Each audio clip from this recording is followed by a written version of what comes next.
Good morning, my fellow yogic travelers. I'm mighty glad to be alive today, and I hope that you are too, as we get another opportunity to live, laugh, love, learn, linger, and live the life we love. Today, I want to talk a little bit about symbolism. Joseph Campbell says all symbols are supposed to be transparent to transcendence. The symbolic life is what's necessary for psychic health, and without it, we are a prey to cosmic anxiety because we don't know where we belong and we don't have a connection to that which is greater than our own ego. Symbols are only valid if they serve to change your conscious attitude. So in a certain way, I think that yoga, which is also a practical but a symbolic system, it's an idea worth spreading. So if it seems like I'm in sales now, not that I'm trying to monetize anything, but I'm trying to sell you this pitch. First of all, you have a front row seat to your own life. And the idea in yoga is to live in such a way that you never stop growing. Yoga can potentially teach you something new, and there's a part of us that has insatiable curiosity. We're like exploration addicts. We get hooked on discovering new things. So you got to reshape your whole world if you take on the yogic mantle, because it's going to ask you to look at and embody ideas you never considered before. Something that may completely go against what you learned in school or your family or in your culture or your ethnicity or your historical moment. Just like science has to transcend the old ideas, give up the old hypothesis when you come up with a new idea, a better idea that covers more reality.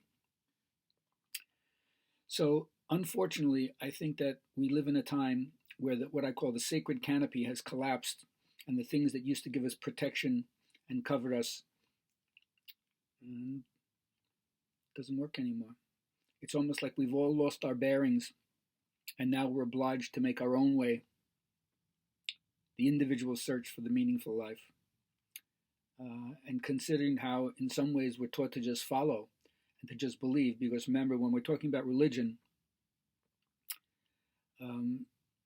religion without exception refers to things that can't be proven, can't be established as physical facts. That's why you have faith in it.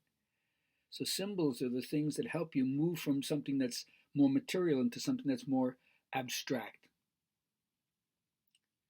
So it's a kind of creativity. I call it the romance with your imagination. And it's all right for science to continue to think of things as true if they can present themselves as a physical fact and we can measure it or learn its effects. Like we still don't understand, let's say, what electricity is, but we can see how it operates and create laws to channel it and stuff like that. It's really amazing. But when it comes to something that goes beyond what we can measure, beyond our comprehension, how can we bear the things in life unless we can discern a meaning beyond what it seems to be, what it appears to be? So this is the introverted life. And unfortunately, with the decline of, I would think, the major religious traditions as we have known them in the past, filled with superstitions and heinous activities, malfeasance of human beings, treating other human beings in an inhumane way. And although I don't think we can expunge the religious impulse, which points us to something beyond, the way organized religion has shown up historically, there's aspects of it which are bogus and false, and the people who are the moderates in the tradition very rarely talk against what their tradition has historically represented, with slavery and misogyny and torture and enforced dogma. So, symbolic teaching can point you towards a deeply moving experience, a personal experience, a subjective experience. It conveys something that's beyond. That's what the meaning of transcendence is. It takes you beyond the idea. When they talk about the void or emptiness, you have to give up concepts, give up images, give up explanations, and enter into the mystery. So, they always say that you have to leave the people with a vision of hope and End on a high note. What's a high note for me? Well, a bad dad joke. What do you call a chickpea who's been murdered?